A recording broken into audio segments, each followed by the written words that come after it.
Assalamualaikum warahmatullahi wabarakatuh. Alhamdulillahilladzi arsala rasulahu bil huda wa dinil haqq liyuzhirahu 'ala dini kulli wa kafa billahi syahida. Asyhadu an la ilaha illallah wa asyhadu anna Muhammadan abduhu wa rasuluh sallallahu alaihi wasallam la nabiyya ba'dah. Bapak-bapak dan ibu-ibu jamaah salat maghrib yang berbahagia, begitu juga pemuda-pemudi, remaja dan anak-anak kami yang kami sayangi dan cintai. Kita bersyukur kepada Allah di malam hari ini kita dapat melangsungkan pengajian sebagaimana malam-malam sebelumnya. Kemudian dengan mengucapkan Allahumma sholli ala Muhammad, kita bermohon kepada Allah semoga disampaikan buat arwah junjungan kita Nabi besar Muhammad sallallahu alaihi wasallam. Bapak-bapak dan ibu-ibu jamaah yang berbahagia, tema pengajian kita sebagaimana pengajian yang lalu adalah tentang akhlakul karimah. Kalau kita lihat alasan Allah mengutus Nabi kita Muhammad SAW, kita akan temukan bahwa alasannya adalah untuk memperbaiki akhlak umat manusia. Kata Nabi dalam hadisnya, innama bu'istu liutammima makarimat akhlak. Sesungguhnya aku diutus, kata Nabi, tidak lain adalah untuk memperbaiki atau untuk menyempurnakan akhlak umat manusia. Dari sana Bapak dan Ibu kita bisa memahami bahwa pada dasarnya manusia ketika Nabi diutus itu sudah memiliki nilai-nilai akhlak itu, hanya saja tidak sempurna, tidak samparono. Itulah yang disempurnakan oleh Nabi itu, diluruskan oleh Nabi.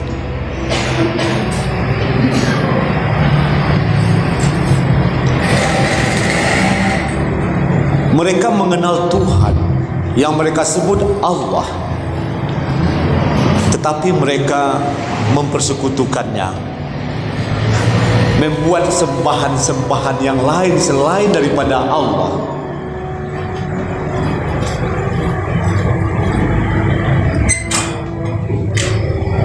Mereka mengenal juga Bapak dan Ibu tentang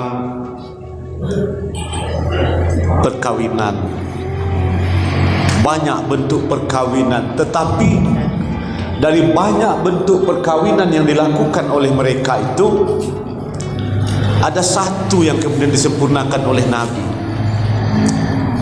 Perkawinan yang sekarang ini ada wali, ada saksi, ada ijab dan kabul.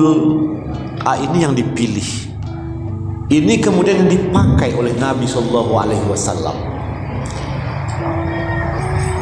Jadilah hubungan antara laki-laki dan perempuan itu kemudian menjadi halal dalam satu ikatan yang kuat, namanya ikatan perkawinan.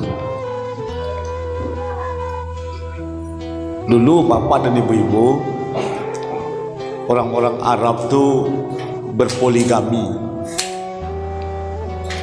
babini banyak, bara banyaknya Ustaz. Kabarnya ada sampai 100 bagai bininya. Itu kemudian diluruskan oleh Nabi. Kalau akan berpoligami juga, 4 cuma boleh. 4 cuma boleh. tidak boleh lebih dari 4. 4 itu pun berat syaratnya, harus mampu berlaku adil. Fa in khiftum alla ta'dilu fawahidah.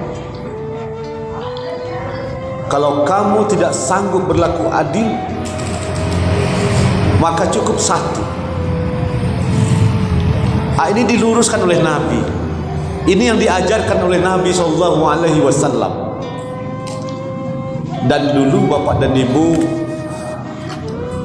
dan bantu itu tuh tidak hanya berlaku di kalangan masyarakat Arab jahiliyah, tetapi juga berlaku dalam masyarakat Persia dan Romawi. Perkawinan poligami tanpa batas. Akibatnya banyak perempuan yang tersia-sia, anak-anak yang tidak terurus. Karena apa? Karena belum teratur adanya. Nabi memperbaikinya, menata sedemikian rupa. Kemudian Nabi sekaligus menjadi uswah, teladan bagi kita dalam kehidupannya. Bapak dan ibu-ibu jamaah yang berbahagia, apalagi perbuatan-perbuatan yang diluruskan oleh Nabi itu yang jauh dari nilai akhlak. Orang-orang Arab itu berjual beli,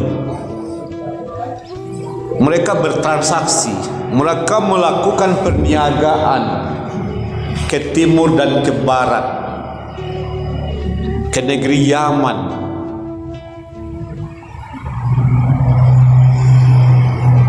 Akan tetapi bersamaan dengan itu mereka melakukan perbuatan riba. Lalu kemudian jual beli ini pertahankanlah. Kata Allah dalam firman-Nya, wa ahallallahu al-bai'a wa harramar riba. Teruskanlah jual beli itu. Allah menghalalkannya. Tetapi riba jangan diperbuat. Bapak dan ibu-ibu, itu yang dilakukan oleh Nabi SAW dalam membentuk, membina akhlak manusia itu.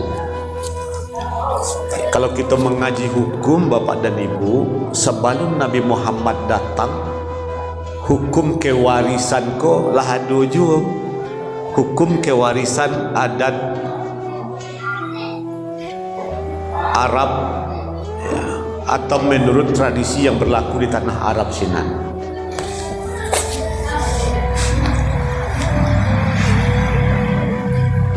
Kemudian Nabi meluruskan bagaimana hukum waris itu yang sebenarnya.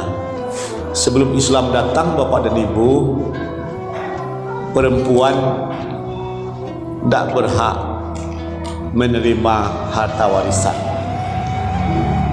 Anak-anak juga tidak berhak menerima harta warisan. Bahkan bapak dan ibu, dia wanita itu diwarisi. Kalau ada seorang ayah beristrikan seorang perempuan muda, belia, istri mudanya, kemudian ayahnya meninggal dunia, ya. Kalau ada anak, apaknya punya bini muda, kemudian apakku meninggal,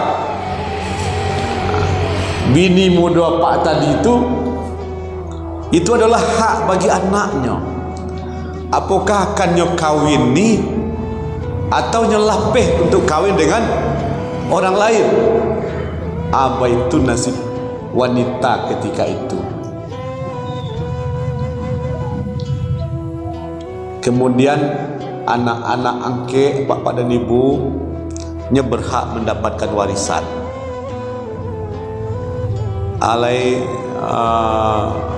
Banyak lagi yang lain. Sedikit demi sedikit dirubah oleh Nabi. perempuan memiliki hak waris sebagaimana laki-laki. Anak-anak juga berhak untuk menerima warisan. Perempuan tidak boleh lagi diwarisi. Itu yang diluruskan oleh Nabi. Jadilah hukum waris itu sebagaimana yang kita dapatkan sekarang ini.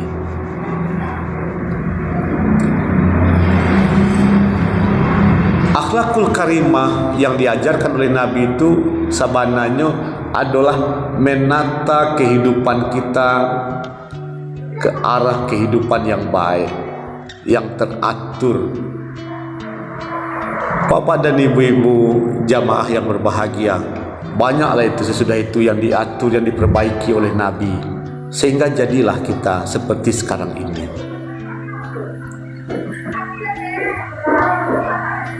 Ibu-ibu dan bapak-bapak yang berbahagia, kamu direkam, gua ragu ngomong kaji. Bapak dan ibu bantu itu pula. Bapak dan ibu jemaah yang berbahagia. Nah, kemudian untuk mengambil nilai-nilai akhlak ini bagaimana caranya? Adalah dengan menauladani Rasulullah SAW. Bagaimana Rasul beribadah, berubudiah kepada Allah Subhanahu wa taala, bagaimana pula Rasul bermuamalah dengan manusia yang lainnya. Rasulullah adalah tauladan kita dalam kehidupan kita.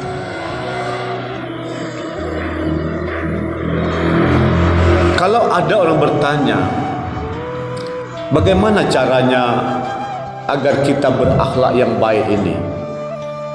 Atau ladani dah Nabi SAW. Laqad kana fi Rasulillah uswatun hasanah. Sungguh adalah pada diri Rasulullah itu uswatun hasanah. Tapi kadang-kadang bapak dan ibu, ada orangnya ikut je dengan Nabi, tapi nya pilih-pilih nama dan kira-kira mau tuangkan ke dirinya. Tak total meniru Nabi. Apa-apa ibu-ibu tu kalau bercerita-cerita tu kakawin bertambuh namanya. Orang menyebutnya poligami. Nabi saya berpoligami kecil. Nabi itu tauladan kita. Kita harus mentauladani Nabi dalam segala kehidupannya. Kalau Nabi berpoligami, awak berpoligami pula. Jadi dia apa-apa tu terkenal tu cerita-cerita betul itu ibu-ibu. Nabi seistrinya lebih dari satu, bahkan lebih dari 4. Ada istri Nabi 9, tetapi lupanya ada kekhususan buat Nabi SAW.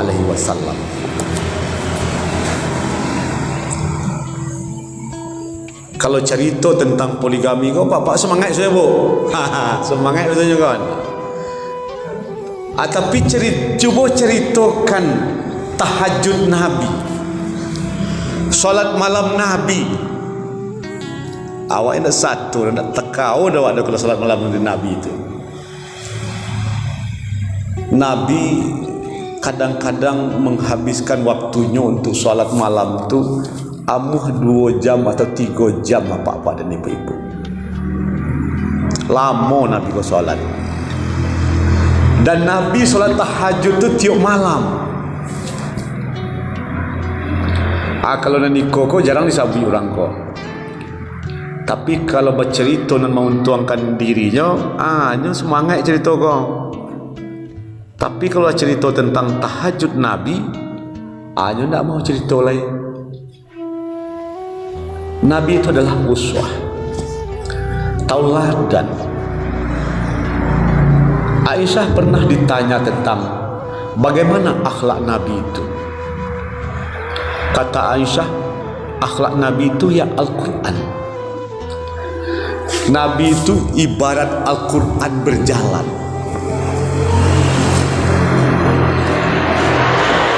Al-Quran menyuruh kita bertauhid.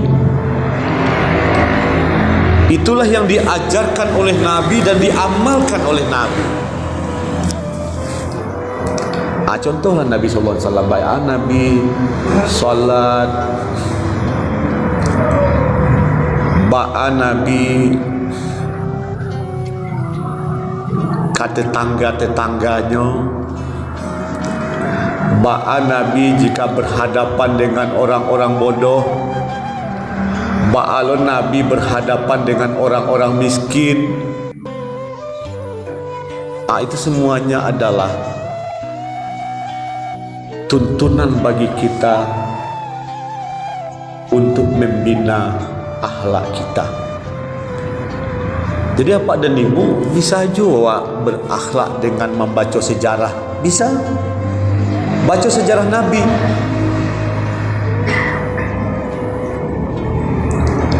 Tak terlaki doa membaca Al-Quran, membaca hadis, dalil-dalil tentang berakhlak kepada Allah misalnya. Bacalah sejarah Nabi itu. Karena kita sebahagian ada yang suka membaca cerita.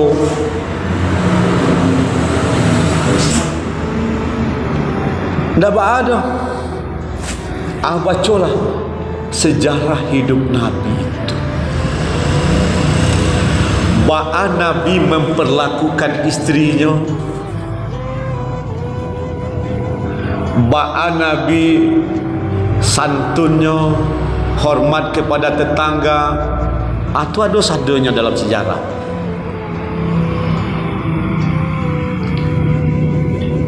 Nabi Pak kasembayang malam tahajud, minta izinnya ke istrinya. Minta izin ke istrinya Aisyah, izin ambo akan menghadap Allah. Pas sembahyang tu Pak, izin menghadap Allah.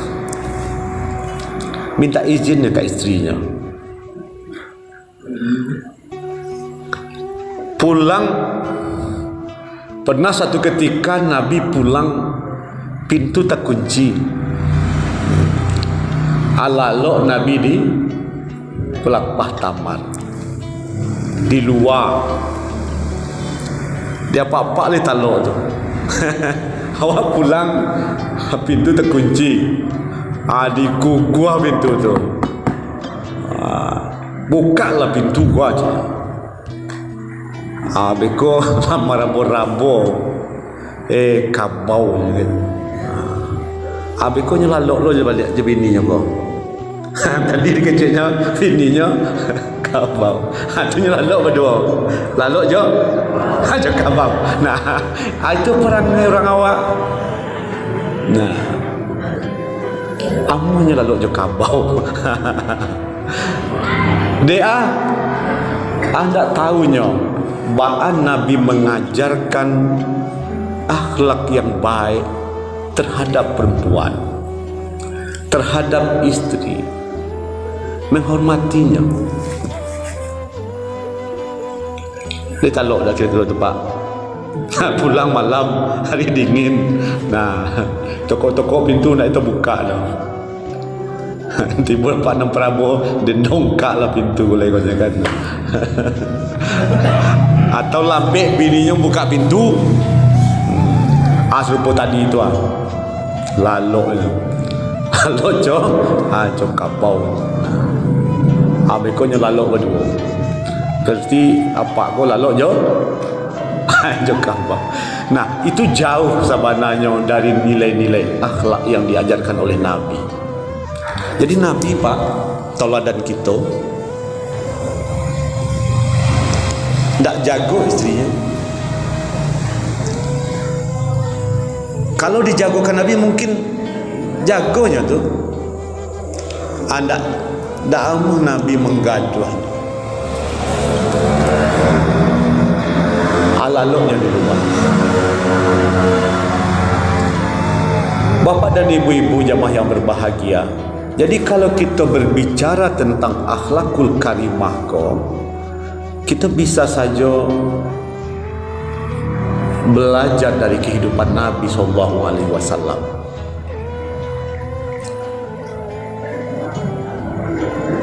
Alulolai beko jika berhadapan dengan orang-orang miskin, talok di Nabi Bapak dan Ibu. Suatu ketika hanya ada kurma, dalam riwayat itu disebutkan 2 biji, 2 incek kurma. Tapi bukan inceknya segala Pak, Bu. Ya, 2 incek 2 buah kurma. Kurma Madinah itu kan adonan gadang tuh. Rencana Nabi untuk akan dimakan pulang di surau, pulang sembahyang subuh. Baru tiba di rumah, datang orang yang meminta-minta. Diagihkan oleh Nabi, suruhnya Aisyah memberikan kurma tadi. Tinggal cik lain, dah lama tiba seorang lain. Awak dah sempat makan lain. Diagih cik lain. Awak ba'ah ya Rasulullah.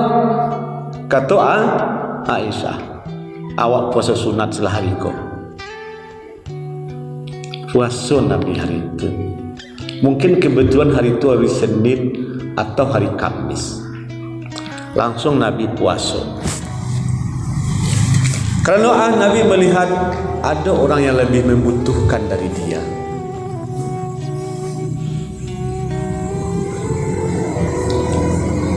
Seperti itu kalau awak ingin menjunjung tinggi nilai-nilai akhlak itu.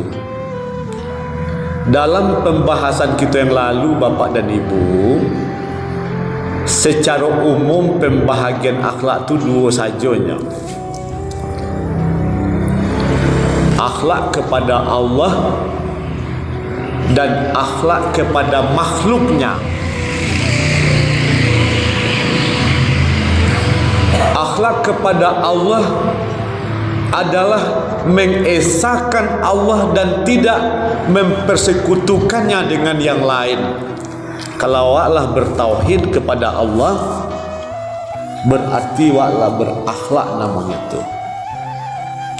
Tidak mempersekutukannya dengan yang lain. Mempersekutukan Allah dengan yang lain itu namanya syirik. Inna syirka la zulmun azim. Sesungguhnya syirik itu adalah perbuatan zalim yang sangat besar, jauh dari nilai-nilai akhlak. Kemudian ba'alai akhlak kepada Allah itu mentaati apa yang diperintahkannya dan meninggalkan apa yang dilarangnya. Dan itu tidak boleh dipilih-pilih. Pokoknya asajo yang disuruh oleh Allah karajokan, asajo yang dilarangnya ditinggalkan.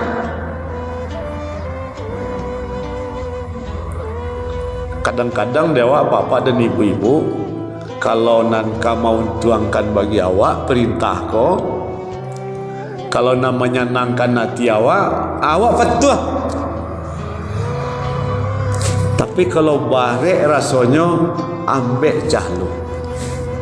Kalau yang bantu itu tuh alun awak lain memiliki akhlak yang baik. Alun berakhlak yang sempurna kepada Allah Subhanahu wa taala. Masih pilih-pilih aja dulu anan kawak karajokan perintah Allah tu nama nan kawak tinggalkan. Akhlak kepada Allah itu mematuhinya secara total. Atiullah wa atiur rasul. Mentaati Allah dan mentaati Rasul. Dan itu tidak pilih-pilih dah. Pokoknya saja dan diperintahkan oleh Allah kita kerajokan, dan dilarangnya kita tinggalkan. Bapak dan ibu-ibu jamaah yang berbahagia, perintah Allah ko dalam kajian usul fikih adonan perintah ko yo bana perintah tegas, ndak boleh ditinggalkan. Ada ancaman hukuman di sinan kalau wak tinggalkan. Apakah ancaman dosa atau ancaman neraka? Kalau perintah dan macam iko ko bapak dan ibu di dalam kaji usul fikih iko namanya wajib. Wajib namanya. Perintah nan disampaikan oleh Allah secara tegas, jazimin, secara jazim. Ada pula disertai dengan ancaman. Apakah ancaman dosa dan neraka, bahkan ancaman hukuman di dunia juga. Kalau meninggalkan itu namanya perintah Allah wajib. Adalah perintah Allah ko bapak dan ibu bersifat anjuran. Ndak kareh perintah pada. Itu sunat namanya. Ada perintah Allah di situ, ada. Tapi perintah ko bersifat anjuran.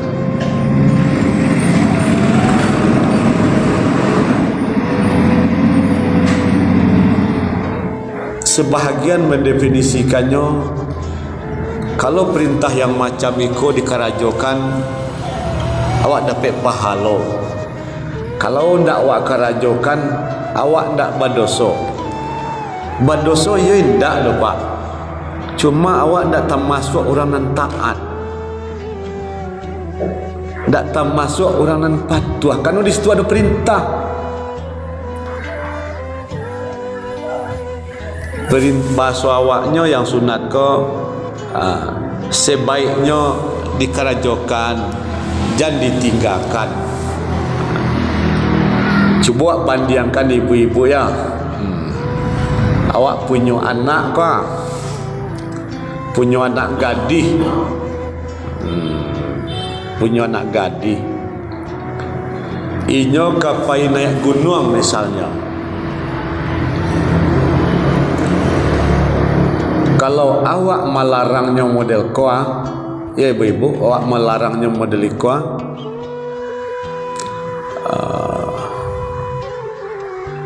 kalau kau pai juga ke gunung tu, dan pecat jadi anak dia, misalnya betul itu, berjalanlah dari rumah kau, itu larangan tu,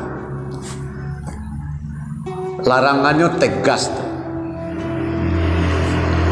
Tapi kalau ibu mengecian sebayaknya janpai, itu larangannya tidak tegas itu, itu makruh hukumnya. Kalau non wajib bapak dan ibu, awak perintahkan anak awak misalnya pai sekolah, kalau ndak pai, diancam awak dengan ancaman tertentu. Wajiblah bagi anak gopai. Tapi kalau misalnya wak kecean, sarancaknya pailah. Walaupun ada kelonggaran di sekolah untuk ndak pai sekolah, tapi ancak malah pai. Itu sunat hukumnya tu. Kira-kira ibu-ibu nan sunat tadi itu wak kecian kan anak wak sarancaknya pailah coba. Ndak painya dah. Ba perasaan wak kita ibu-ibu. Tetap ada perasaan awak, anak wakku kurang patuh. Abai tuju awak dengan Allah. Kece Allah sarancaknya selain salat wajib tu karajokanlah salat sunat. Lalu wak basin lengah sen. nyokan sunatnya. Nyokan sunat ko yang apa pak? Kan keraja sunat. Lupa awak bahwa di dalam yang sunat itu ada perintah di situ. Ada perintah yang diberikan oleh Allah. Walaupun bahasanya rancak dikarajokan, ada janjian-janjian kebaikan di situ, janjian-janjian pahala di situ. Misalnya sholatul jamaah afdalun min sholatil faz. Sholat jamaah itu lebih baik daripada sholat sendiri. Sab'an wa isrina darajat, lebih baik 27 derajat daripada salat sendiri-sendiri. Kalau wak kerajokan, berarti wak mengerajokan sesuatu yang sunat. Tetapi di situ ada perintah. Perintahnya bersifat anjuran. Bapak dan ibu jamaah yang berbahagia, kalau kita mengkaji akhlak, hal-hal yang macam itu tuh hendaknya dijaga. Baik juga terhadap larangan-larangan Allah. Larangan Allah itu dua macamnya pak. Ada larangan kareh dengan kalimat yang tegas, serupa tadi itu, wa ahlallahul bai'ah wa harramar riba. Allah menghalalkan jual beli dan mengharamkan riba. Haram riba itu mesti ditinggalkan.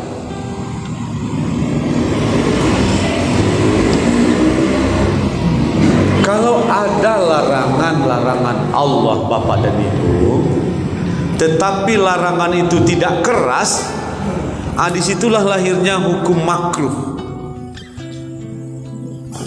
Nya dilarang juga oleh Allah, tapi larangannya ndak tegas, ndak kareh. Larangannya larangan biasa, larangan lunak. Contohnya non makruh kok pak, bo. Contohnya non makruh kok. Nya dilarang oleh Allah, tapi larangannya ndak kareh dah. Sarancaknya ndak dikarajokan. Anan biasa nan populer kok kan makan jengkol, ya makan jariang. Nah, larangannya itu apabila kita hendak pergi berjamaah atau kita akan berkumpul, jangan dimakan jariang, jangan dimakan jengkol. Tinggalkanlah tuh. Kalau wak tinggalkan itu berarti waklah taat kepada Allah secara total, meninggalkan apa saja yang dilarangnya. Tapi awak seorang-seorang saja Ustaz, wak teragak aja makan jengkol, itu mubah dah, tidak dilarang dah. Yang dilarang ketika kita akan pergi jamaah, misalnya salat jamaah, kapai berkumpul-kumpul. Kini social distancing Ustaz, pakai masker, makanlah jengkol sepuih-puihnya. Awak seorang kemenangguangnya pakai masker, pulang-pulang balik mau jengkol tuh. Nah, itu namanya mubah, ndak dilarang, ndak disuruh, disarahkan saja kawak untuk memilihnya. Apakah awak akan mengarajokannya atau indah? Jadi kalau ada bapak dan ibu-ibu mendengar ada hukum wajib, ada sunat, ada haram, ada makruh, ada mubah, itu namanya kalau di dalam kaji usul fikih itu hukum taklifi namanya. hukum yang mengandung unsur pembebanan kepada kepada mukallaf. Sia mukallaf ko orang yang sudah balik dan berakal. Kembali kita ke akhlak bapak dan ibu, selain dari mentauhidkan Allah, dan kedua akhlak kepada Allah itu adalah mentaati Allah secara total,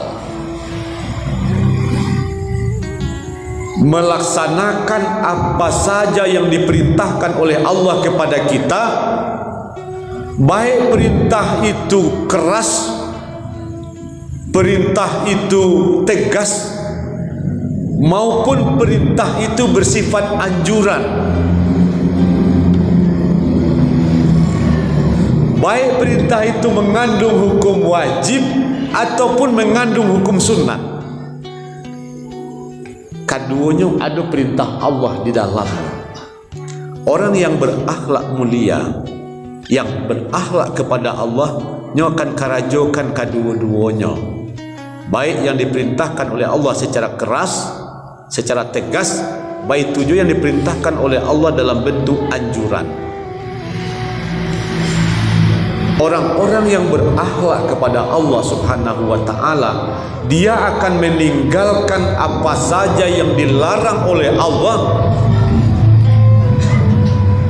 baik yang haram, begitu juga yang makruh.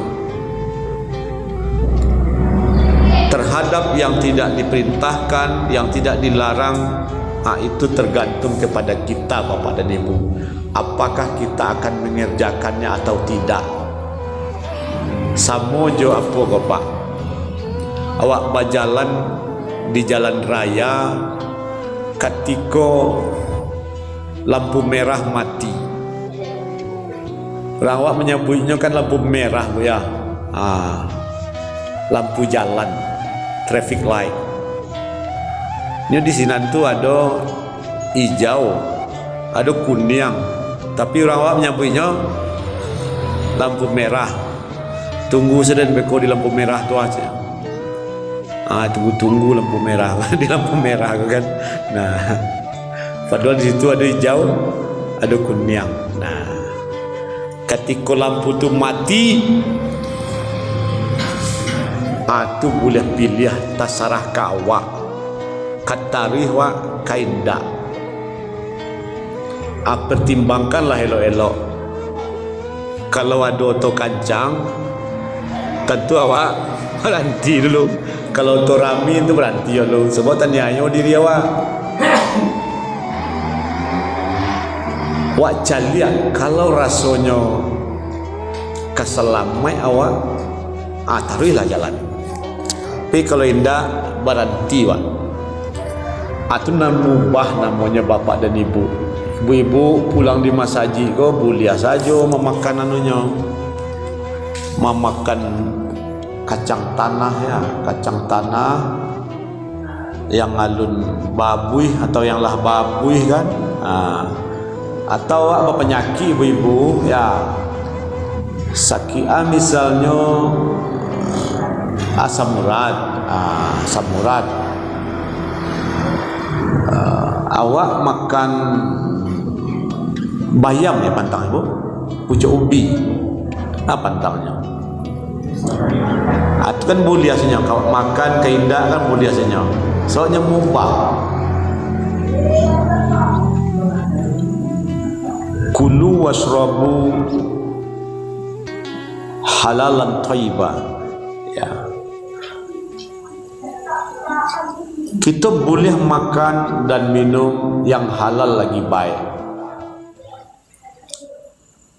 Tapi beko pertimbangkan untuk diri awak apa kira-kira kau. Itu hukum dan mubah namanya bapak dan ibu. Terhadap yang macam itu Allah bagi awak kebebasan. Jadi di dalam yang mubah tu bapak dan ibu sebenarnya adanya perintah di situ, perintah memilih. Kalau rasanya menguntungkan ke diri awak, lakukan. Kalau rasanya akan merugikan diri awak, ditinggalkan. Inilah Bapak dan Ibu kaji kita malam ko tentang akhlak kepada Allah. Akhlak kepada Allah itu yang pertama mentauhidkan Allah dan tidak mempersekutukannya. Kemudian mentaati Allah secara total, secara samparono. Caranya apa saja yang dilarang oleh Allah tinggalkan, apa saja yang diperintahkan oleh Allah karajoan. Tak caliak-caliak lah apakah perintah kok mengandung ancaman sarugo. Apakah perintah iko disampaikan oleh Allah dan Rasulnya secara kareh, wajib ataupun sunat?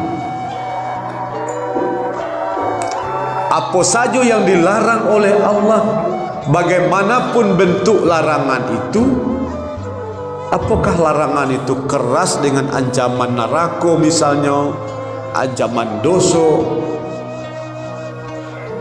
atau larangan itu bersifat anjuran untuk ditinggalkan? Apabila kita menjaga akhlak, maka begitulah caranya. Nabi SAW salat tahajud setiap malam. Tak mau Nabi meninggalkan dah, karena Allah menyayangi, mencintai orang-orang yang salat tahajud itu. Allah tinggikan derajatnya di mata manusia.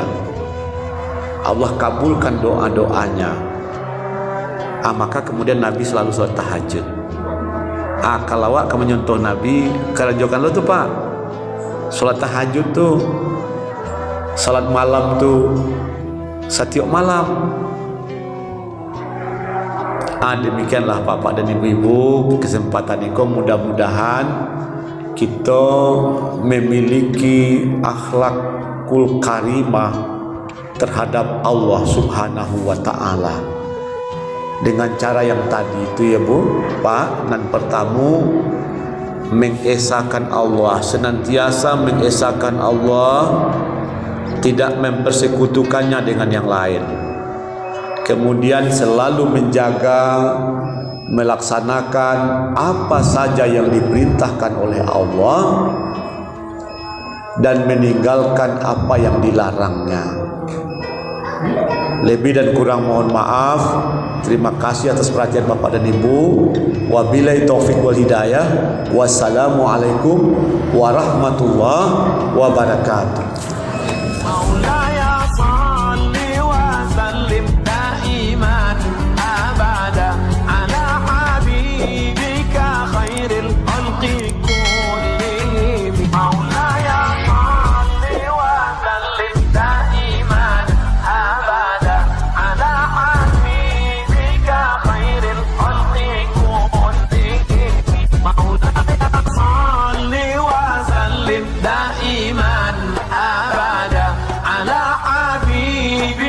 خير الخلق كل